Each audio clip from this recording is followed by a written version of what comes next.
Well, increasingly, trade is being used as an instrument to actually pursue a whole range of non-economic objectives, ranging from national security, economic security, policy autonomy, protecting the environment, protecting workers' rights, and so forth. There's been increased concern for non-trade issues and how trade impacts there.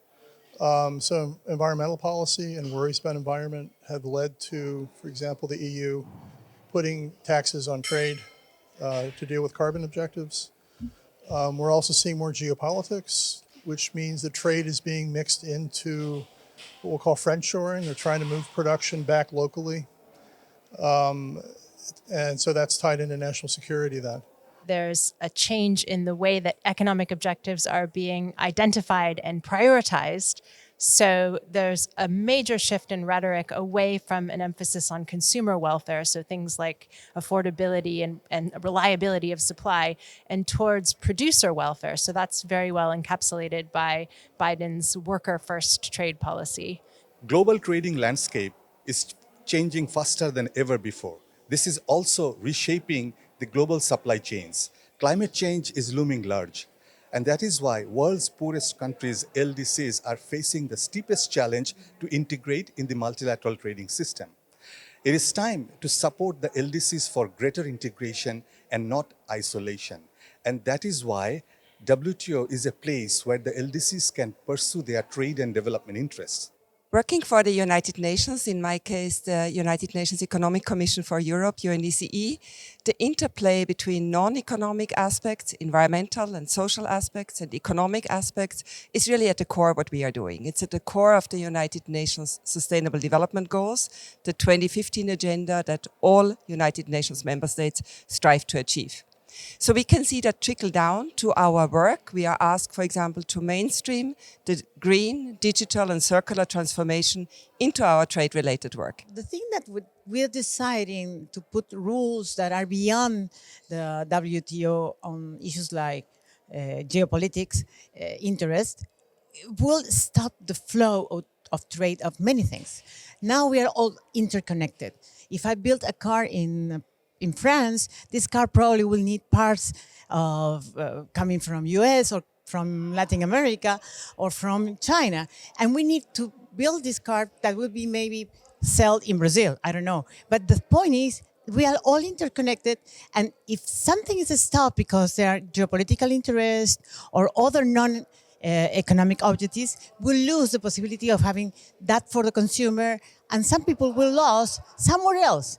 And we're forgetting about the people that are producing some of these intermediate goods that are important for their livelihood because they lost their jobs. So we have to be careful what we do with trade. Geopolitical tension and security issues further complicate how trade is being conducted.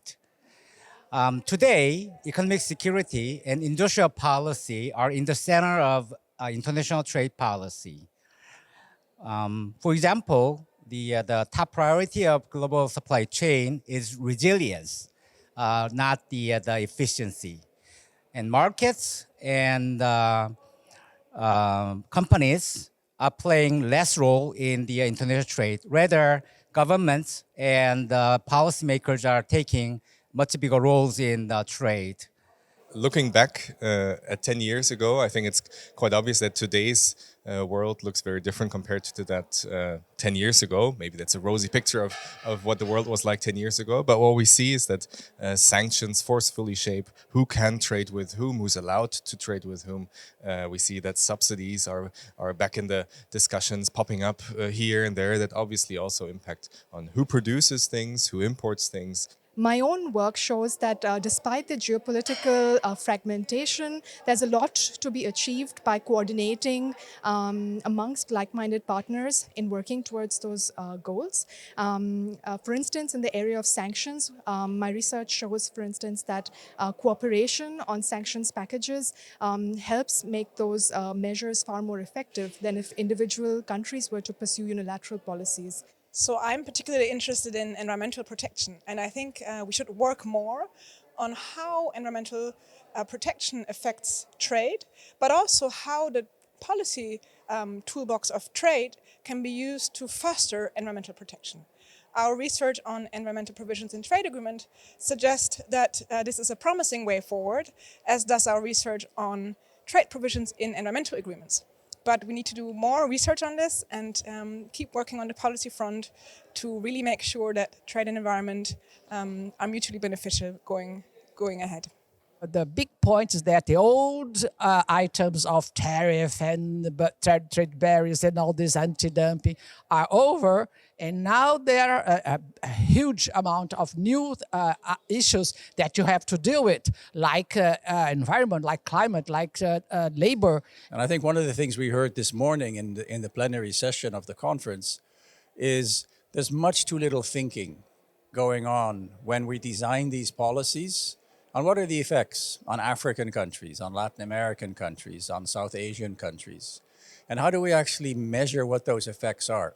So there's a big research opportunity here and a real need for research to disentangle the effects of what we are doing to pursue non-economic objectives.